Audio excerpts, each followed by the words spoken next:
Recently, when the president of a friendly country described our air as filthy, there was hurt and anger all around. Natural it is. A friend is not supposed to be that blunt, but then he was not making a false accusation. It is there. Our air, our environment is highly polluted. And if he has used the word filthy, well, that was his choice. For decades, for decades, India's polluted air, water, and soil have been attracting international attention. There is no doubt about it. For a very, very long time, establishment has been dismissing all such talk as part of an international conspiracy. We love this conspiracy theories. An international conspiracy to obstruct India's development.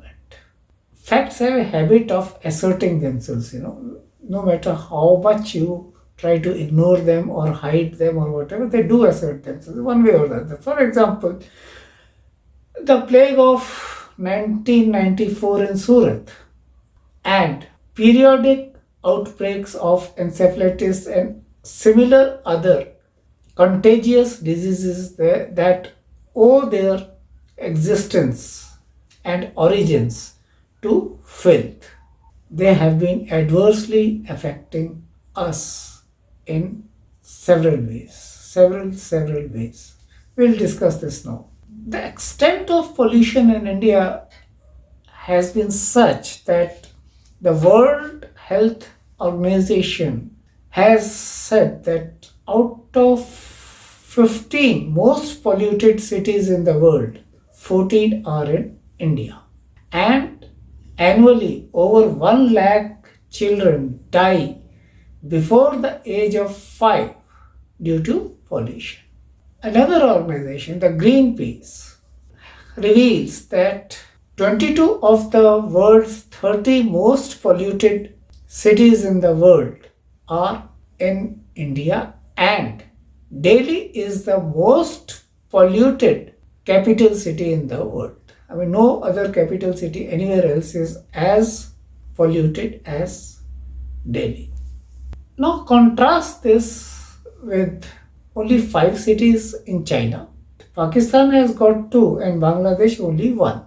Air pollution is something we have got so much used to, we don't even notice it, in our day-to-day life. But during winters, it makes its presence felt quite tellingly. And what causes this air pollution? First and foremost, still there is large-scale burning of fuel wood and biomass. Then there is that notorious vehicle emission and traffic congestion, which are a major source of air pollution in our country. And the fact that the fuel used in these vehicles is also adulterated. Approximately 500 million tons of crop residue is burnt in open by our farmers. This is one problem with which various government and non-government agencies at the center as well as in various states, especially Punjab, Haryana, UP, they have been engaging, but they have not been able to find a satisfactory solution to. They have passed certain law, but laws are not the solution to every problem. There are certain things which go with a particular lifestyle, and you have to see how to change that lifestyle so that the concerned person willingly, or the group of persons willingly, change their ways. Crop residue burning causes heavy amount of soot and smoke and other particulate matter.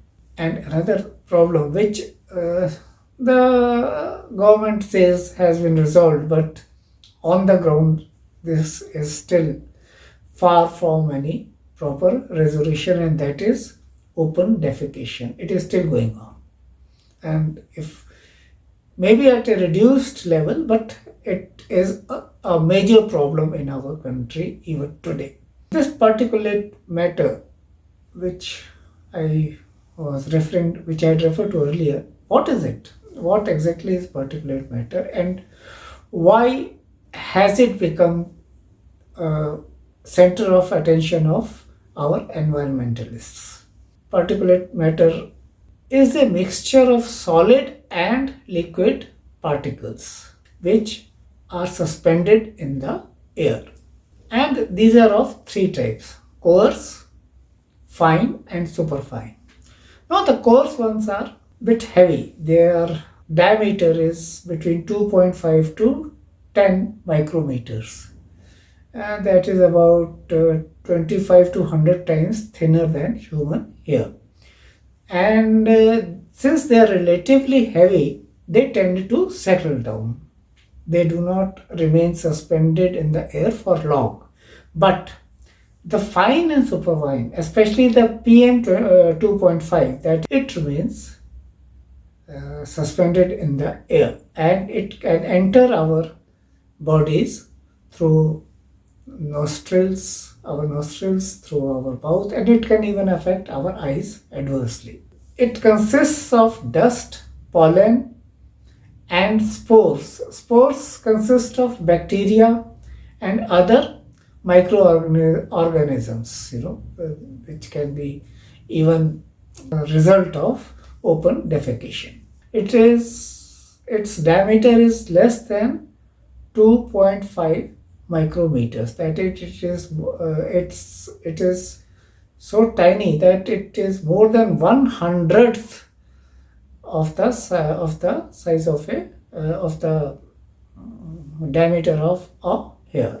And if you want to see the evidence of PM 2.5, you will find it especially during winters, when there is a thick blanket of smog. Smog is smoke which hangs in the air. It just envelops the surroundings, and you find it very difficult to see. It is something like fog. It is something like this, but this is more dangerous, more poisonous, more toxic, and it is bad for all life, not just human life, all life, including plants, trees, etc.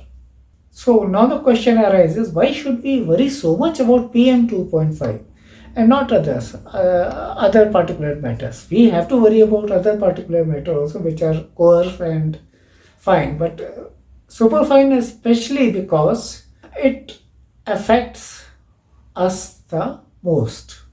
It can cause permanent respiratory problems such as asthma, bronchitis, and even heart diseases. So dangerous this PM 2.5 is. Apart from air pollution, the other very equally dangerous pollution is water pollution. And our water sources have not only been dwindling, but they are getting heavily polluted. Earlier, villages, small towns, and all that used to have reservoirs, ponds, and which used to be used for even drinking purposes during the dry summer seasons.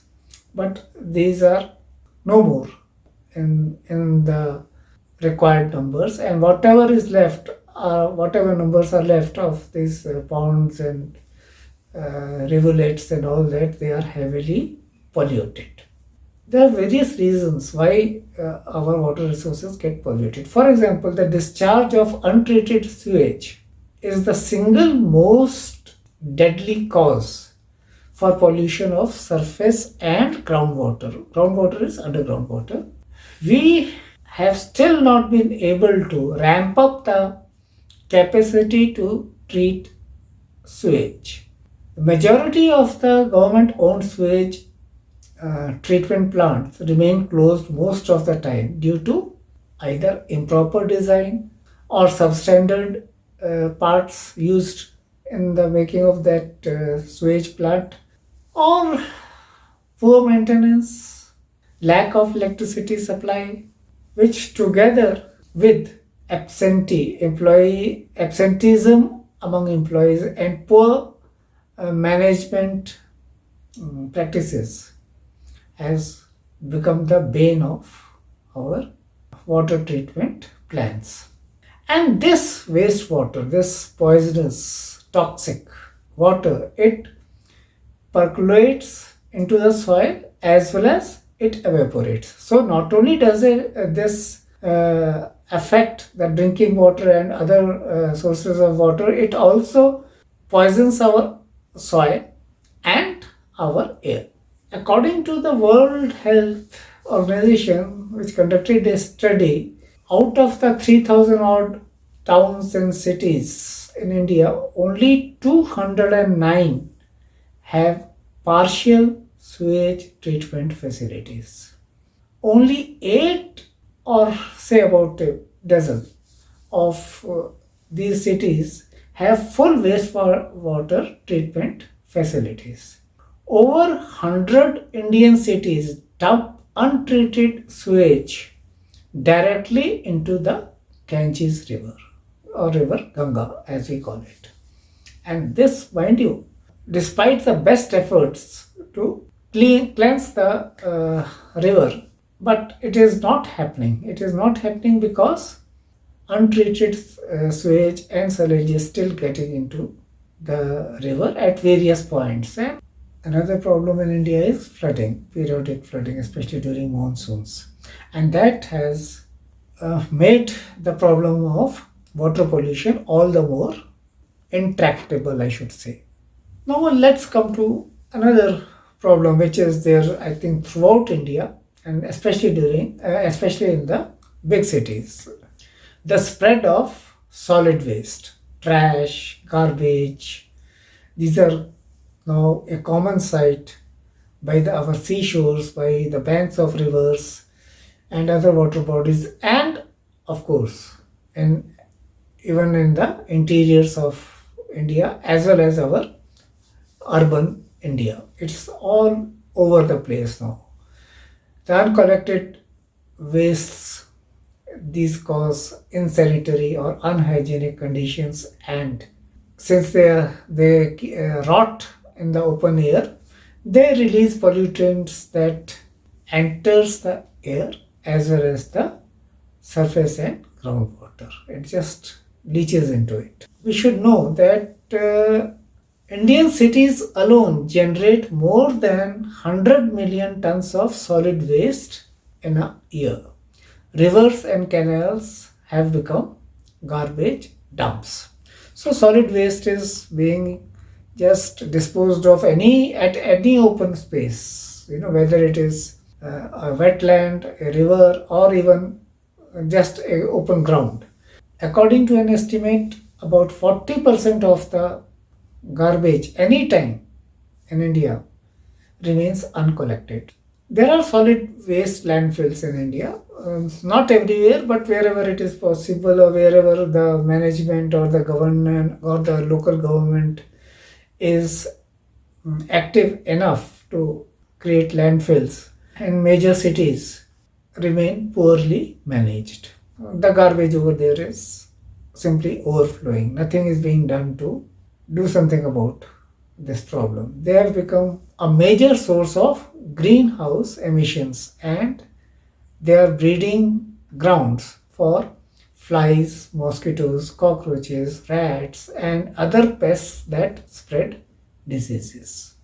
It is not that nothing can be done about it. You need a bit of imagination and dedication, and it can be done. The late Ishar Aluwalia, who was a very well respected environmentalist, she, in one of the articles, she had cited waste management techniques in Tamil Nadu. And let me tell you, Tamil Nadu is the most urbanized state in our country. And most of the door-to-door collection is done by municipal workers over there.